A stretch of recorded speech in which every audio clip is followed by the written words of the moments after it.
Alright mga tol, pag-usapan po natin itong isang clip na kumakalat po sa TikTok kung saan ang video po ay naglalaman ng isang cutted version o edited version na ng pagdinig po dito sa EJK kay Duterte at syempre ang mga tao po na involved po dito sa investigasyon ay yung dati po nating presidente. Ngayon, mabigat po ang mga akusasyon po na ito pero under investigation pa rin. Pero yung galaw po ng mga tao, syempre makikita po natin. Pag-uusapan po natin kung maganda ba dahil ang title nga po dito ay syempre may mga foul words na rin. Tawag nga dito si Risa Hontivirus, no? Hontivirus yung ginagawa niya sa pangalan, no? So, tingnan na po natin kung ano yung mga pwede po natin pag-usapan dito. At meron po sinasabi dito si Senador Ronald Bato de la Rosa. Pero gusto ko po malaman ninyo bago ang lahat ay marami po sa ating mga viewers ang hindi pa nakasubscribe. Kaya isa ka sa hindi pa nakasubscribe tol, click mo na yung subscribe button and notification bell para maging updated ka palagi sa mga videos natin parating. So hindi natin pagtatagalin to, umpisahan na natin to, let's go.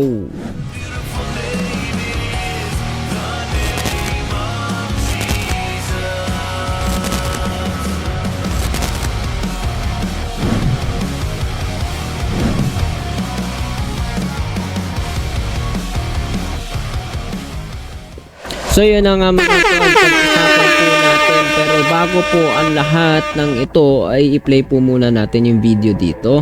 Tingnan natin yung ilan sa mga sinabi po dito ni Senador Ronald Bato de la Rosa bago tayo magbigay ng opinion. Play natin, play. Meron kong informasyon na you are being used para papirmahin si Alice Go ng affidavit. Affidavit na magsuturo na si President Duterte, si Senator Bongo, si Senator Bato, si General si IDG, General Karamat ay nasa likod ng pugo. Merong tao from Malacanang nag-uutos sa'yo. Meron akong information. I can pin you down, my God.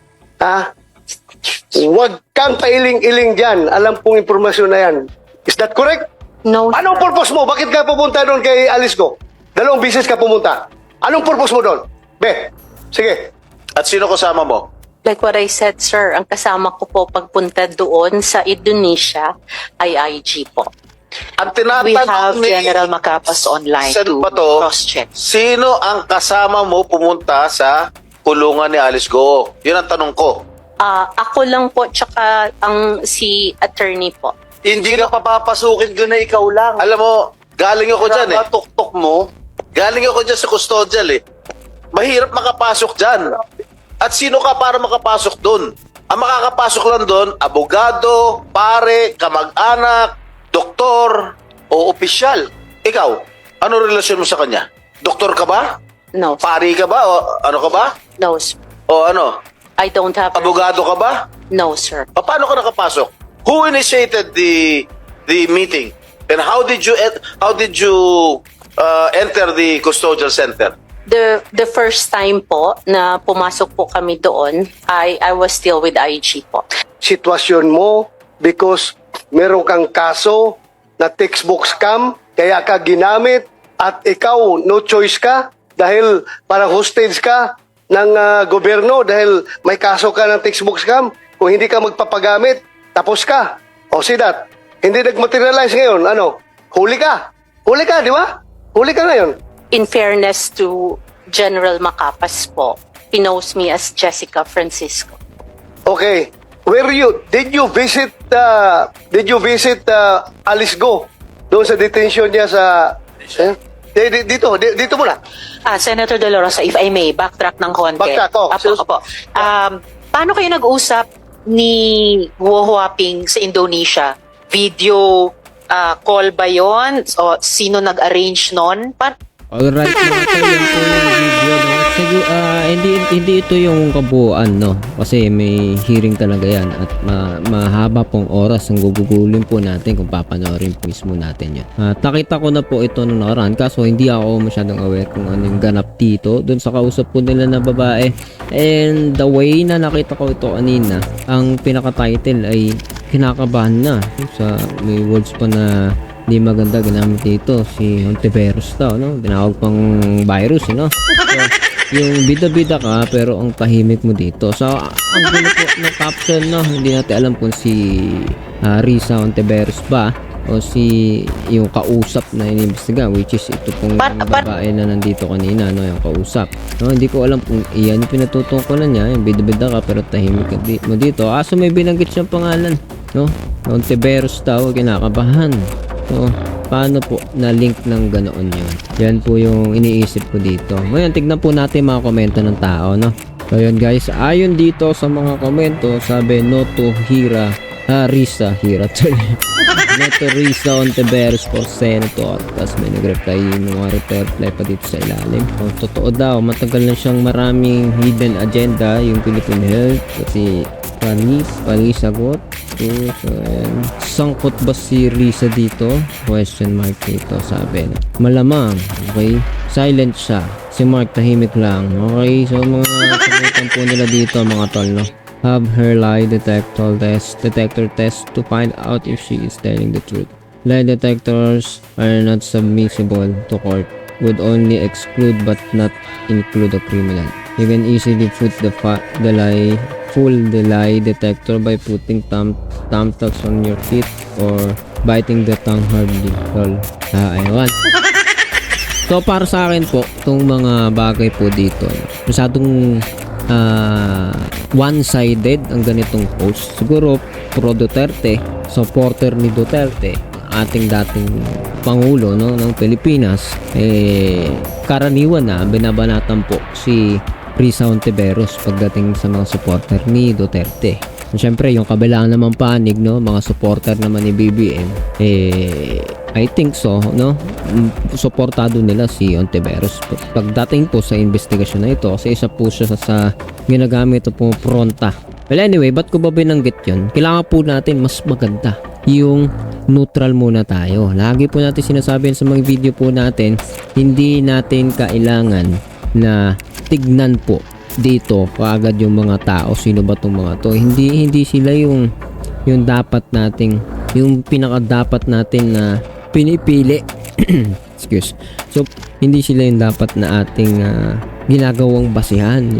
What do I mean is yung personal na mga tao. Halimbawa, supporter ka o sa lahat ng sinabi ni Duterte, supporter ka ni Duterte. Halimbawa, lahat ng sinabi ni Duterte, susuportahan mo. Pag ikaw ay supporter ni BBM, lahat ng sinabi ni BBM, susuportahan mo.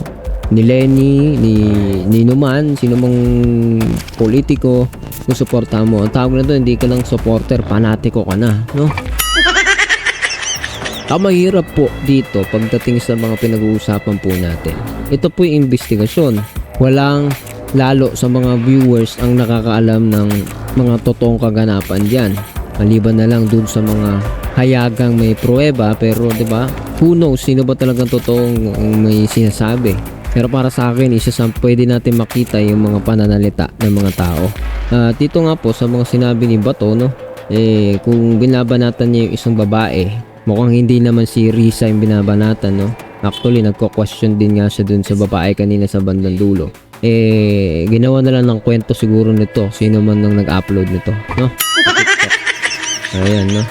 Bisdak ng Davao. So, malamang, hindi natin sigurado, pero sabi nito, I'm not a defender for nothing. Okay. So, supporter siya siguro ni Duterte. I think so, ha? So, yan, guys, makikita po natin sa pagkakagawa, pagkaklip, pagkakalagay ng mga caption na against na kagad siya sa investigasyon na ginagawa. Para sa akin, no, opinion ko po dito, pagdating doon sa mga bagay, ha? Lalo yung sinasabi, yung pogo. Tanggalin na natin sa usapin dito yung usapan ng tanggalin na natin sa usapan yung usapin dito ng EJK. Sabihin na natin maganda, mabuti yung layunin. Although may mga question diyan, 'di ba? Kasi may mga nagmalabis, meron talaga mga inosenteng na damay, and they are telling you face to face na ina-admit nila, they are admitting na sa administrasyon ng dati nating Pangulo ay meron talagang mga pagkakamali, palyado at nagmalabis dyan, may dapat managot. Ngayon, syempre ito naging personal kasi gustong panagutin sila dito, no, kung totoo man na pinapangalanan na sila, no? Kasi sabi dito meron daw siyang na-pinpoint si Bato, no, na sila ang gustong ituro. Para sa akin ang question doon kung totoo man is yung legal na bagay. Hindi man tayo maalam doon pero kailangan legal yung proseso. Kung may basihan naman sila, tuturo nilang direkta, maaring sabihin natin totoo ang akusasyon kay Bato, Duterte patungkol sa Pogo. Ang tatanungin lang doon tama ba yung proseso ng kanilang ginagawa. So yun lang naman. Pero pagdating doon sa pagiging guilty, ibang usapan na po yun. Kailangan mapatunayan, at kapag napatunayan kailangan i-enforce yung law. Kailangan magkaroon ng hustisya. Kasi para sa akin, 'di ba, wala naman ako maging question lalo sa ating dating Pangulo kung gusto niya yung isa ikabubuti ng mamamayang Pilipino, maging safe, yung mga krimen, wala ganito ganyan, walang masama doon. Para sa akin, lagi ko pong sinasabi as of now is ang standing po ng ating dating Pangulo ay suportahan ang China instead dun sa ating mga aliado. So yun lang yung against ako kay Duterte. Para sa akin nga, kung tama, suportahan sino man ang nagsabi na tao. Hindi tayo maging panatiko, maging supporter ng sino man, kundi kung ano yung sinasabi nilang tama, no? Yung sa sinasabi ni Bato, syempre kung naging defensive siya, kung lalam talaga sa kadalaman, sige, sabihin na natin, karapatan niya mag-react ng ganyan. Pero who knows, diba? Sino ba talaga may mga kanalaman sa Pogo? Bakit nakapasok ang Pogo sa ating bansa? Ang China, mga tao ng China, no? Malaking question yun. Kasi isa po yung matatawag na pagtatraidor. Kung mayroon sila talagang kinalaman. Nothing to defend here kapag ka ikaw ay guilty talaga. Pero may mga sinasabi yung iba, no? Guilt is personal daw, no? Okay. Sige, sabihin na natin ganun, pero may batas at pag napatunayan, harapin at harapin nino man. Sabi nga, no one is above the law. Pag may dapat panagutan, dapat may managot, kailangan may enforce yung law para hindi po tayo malalagay sa kalagayan kung saan walang batas, lawless o walang umiiral na batas. So yan po ang pangil ng batas na nakikita po natin yan. Kahit na malalaki yung mga tao, yan po yung tinutumbok ngayon sa mga pag-iimbestiga. So ganun lang po. Para sa akin, dapat ipagpatuloy ang investigasyon. Gawin lamang ng paraan na karapat-dapat kasi hindi natin maitutuwid ang mali ng isa pang mali.